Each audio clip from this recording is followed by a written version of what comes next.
നമുക്കിത് വളരെ പെട്ടെന്ന് ഒരു വെണ്ടയ്ക്ക ഫ്രൈ ഉണ്ടാക്കാം കേട്ടോ. അപ്പൊ സാധാരണ വെണ്ടയ്ക്ക മെഴുക്കുവരട്ടിയാണ് ഉണ്ടാക്കാറ്. അപ്പൊ ഇന്ന് കുഞ്ഞു പറഞ്ഞിരിക്കുന്ന വെണ്ടയ്ക്ക ഫ്രൈ മതി അവൾക്കെന്നാ പറഞ്ഞിരിക്കുന്നത്, എങ്കിലേ കഴിക്കുള്ളൂ എന്ന് പറഞ്ഞിട്ടുണ്ട്. അപ്പൊ എന്തായാലും വെണ്ടയ്ക്ക ഫ്രൈ ആണ് ഇന്ന്. അപ്പൊ അതായത് ഞാൻ കുറച്ച് മുളക് പൊടി വെണ്ടയ്ക്കയിലേക്ക് ഇടുന്നുണ്ട്. വെണ്ടയ്ക്ക ഇങ്ങനെ നീളത്തിലാണ് അരിഞ്ഞെടുത്തിരിക്കുന്നത്. മഞ്ഞൾപ്പൊടി, ആവശ്യത്തിനുള്ള ഉപ്പ്, പിന്നെ ഒരു ലേശം കായപ്പൊടി.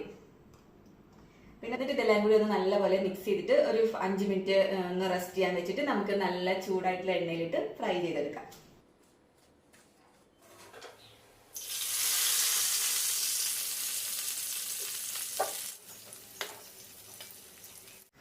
അപ്പോൾ ഇതാ ഇവിടെ വെണ്ടയ്ക്ക ഫ്രൈ ഇവിടെ റെഡി ആയിട്ടുണ്ട് കേട്ടോ. നല്ല ക്രിസ്പി ആയിട്ടിരിക്കും കേട്ടോ. ഇത് ലോ ഫ്ലെയിമിലിട്ടിട്ട് വേണം കേട്ടോ ഇത് ഫ്രൈ ചെയ്തെടുക്കാനായിട്ട്. അപ്പോൾ ഞാൻ ബാക്കിയും കൂടി ഫ്രൈ ചെയ്തെടുക്കുന്നുണ്ട്.